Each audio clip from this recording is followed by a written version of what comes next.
Halo teman belajarku, kali ini gue bukan mau ngebahas soal kimia, tapi mau ngobrol dikit nih tentang salah satu jurusan, yaitu jurusan Kehutanan IPB, Institut Pertanian Bogor.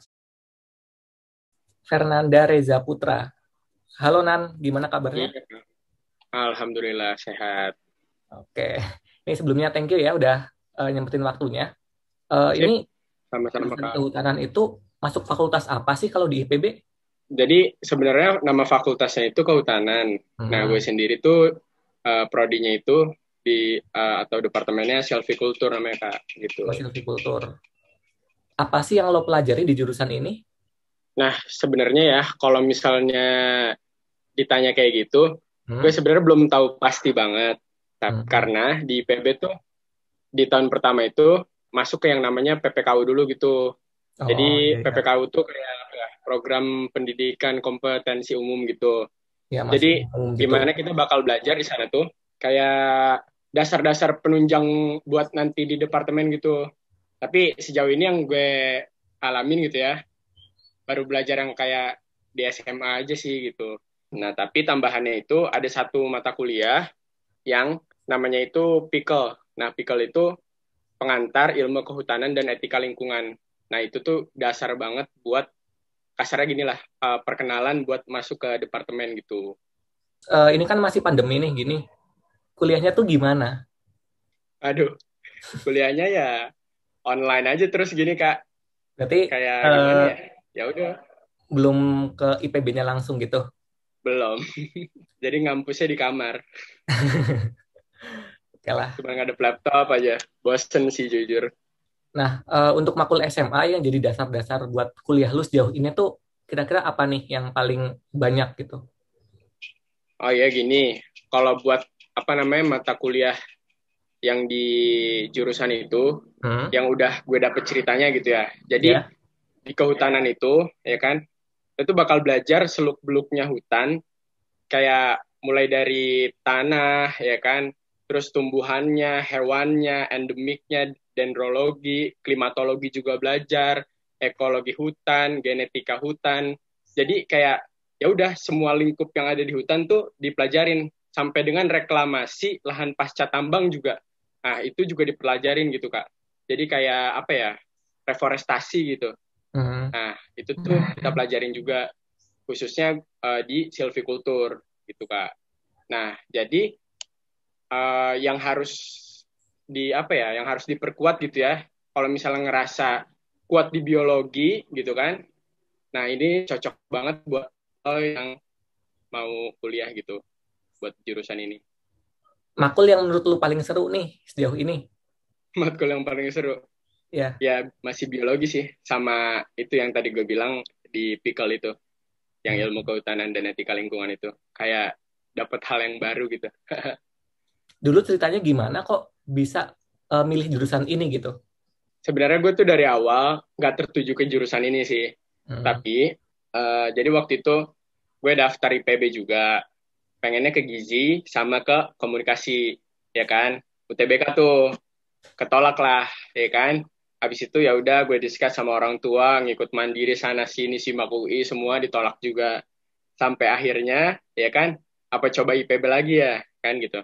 Ya udah coba IPB, kata nyokap gue, ya kan, bilang katanya masuk kehutanan aja deh, dulu tuh saudara lah pokoknya gitu kan.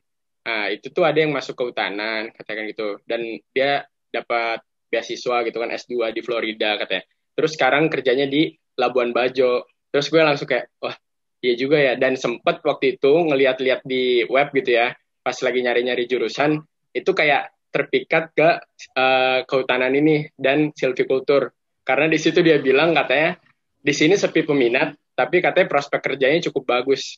Terus gue cari-cari lagi gitu kan ya, aduh apa bener sih gitu kan ya. Ya udah akhirnya gue ikut mandiri tuh, mandiri PB, ya kan, ikut mandiri PB. Jadi di PB itu enaknya ada tiga pilihan Kak, ya Hmm. kan. Jadi yang pertama sama yang kedua itu lo bisa pilih. Nah yang ketiga ini misalnya ketolak di satu dua, nah itu nanti dipilihin gitu sama IPB sesuai sama nilai lo yang masuk gitu Kak. Nah jadi kondisinya waktu itu gue milih tetap tetap pengen tuh gizi sama komunikasi kan. Hmm. Nah, gue juga ikut pilihan ketiga yang dipilihin sama IPB itu. Oh. Nah, pas hari tes, ya kan, pas hari tes itu benar-benar dari 20 soal, ya kan, pas 7 soal terakhir itu gue kayak error tuh waktu itu. Pas di gue nggak tahu karena sinyal gue atau gimana, udah pokoknya gue udah hopeless banget itu, kayak aduh udah hopeless banget nggak dapet kuliah deh pokoknya. Tapi ya alhamdulillah tiba-tiba pas pengumuman keluarnya kehutanan. Nah, gue nggak ngerti deh ini doa nyokap gue apa gimana ya kan. Ya udah jadi ceritanya sebenarnya lebih ke nggak sengaja sih, tapi gue juga suka sebenarnya gitu Kak. Berarti perjuangan lo ini berat banget ya dari mulai UTBK, terus SIMAK, Aduh, terus ujian lagi gitu-gitu. pokoknya hampir hopeless lah, hampir udah mau daftar swasta kemarin. Apalagi waktu itu kalau nggak salah lagi awal-awal corona tuh ya. Iya, bener Wah, lagi awal-awal corona. ada nggak nih pesan buat adik-adik kita yang masih ragu buat milih jurusan silvicultur ini? Pesan ya, intinya gini ya, kalau emang lo suka sama yang berbau-bau alam gitu kan ya, terus peduli sama lingkungan, nah itu tuh bener cocok banget buat lo. Dan masalah kerja, jangan takut. Di sini tuh, apa ya, jangan kira, dulu tuh perspektif orang, hah, lo masuk ke hutanan, ngapain lo gitu kan, mau jadi orang hutan, nah guyonannya tuh kayak gitu. Nah, itu sebenarnya yang bikin gue ragu juga ya kan, kadang suka kecil hati juga gitu kan ya. Nah, tapi nggak sedikit kok orang-orang sukses yang dari kehutanan gitu ya. Contohnya kayak presiden kita sekarang, Pak Jokowi gitu kan ya. Yes, ya, Cuman Pak beda alma Jokowi, mater aja. kehutanan Ya, UGM kan ya? UGM, tapi sama jurusannya. Jadi Ya, sama. nggak menutup kemungkinan, berarti kan di kehutanan ini bukannya, apa ya, bukannya jurusan yang ece-ece juga gitu. Pokoknya tetap tetap menunjang lah untuk kehidupan lo gitu. Pesan buat adik-adik yang sekarang lagi berjuang, ini masih kondisi corona juga, kayaknya masih harus belajar online lah, gimana tuh? Intinya gini, kan kita juga nggak ada yang tahu ya, keadaan seperti ini harus terjadi. Jadi kita yang pelan-pelan harus mulai adaptasi gitu kan ya. Jujur, gue juga sebenarnya keberatan banget dan lebih capek justru ya, lebih capek online kayak gini dibanding misalnya kayak mungkin kan ada yang bimbel gitu kan ya. Bimbel kan apa namanya pulang sekolah ya kan, lo harus cabut ke tempat bimbel. Nah, serius deh, di online itu lebih capek daripada lo kayak kayak offline biasa gitu, karena kita nggak interaksi sama orang. Intinya sih lebih ke bosen, jadinya capek gitu ya. Nah, ini jadi satu tantangan yang harusnya semangat lo makin besar gitu ya untuk ngelaluin ini. Nah, terus pesan gue nih cuman tiga: Tuh. doa. D-nya itu doa, Oke, O-nya itu doa. orang tua, A-nya itu aksi. Jadi yang paling utama nih, yang dua awal ini, doa sama orang tua, baru lo bisa aksi. Nah, aksinya ini maksudnya itu bentuk ikhtiar lo, usaha lo. Nah, jadi jangan sampai lu usaha doang, terus-terusan usaha, tapi lo lupa sama yang dua ini, yang dua awal ini. Itu fatal banget. Karena nggak banyak ya orang yang susah gitu ya. Misalnya nih, satu contoh, sebenarnya orang tuanya rada kurang srek anaknya buat masuk sini. Dan anaknya tetap mangkreng mau masuk jurusan itu. Nah, ada yang benar-benar sulit banget, akhirnya dia nggak diterima di mana-mana gitu loh. Jadi benar, ridho orang tua tuh ya bisa dibilang sebagai gerbang utama deh gitu. Jadi jangan sampai lo nggak nurutin sama orang tua lo gitu.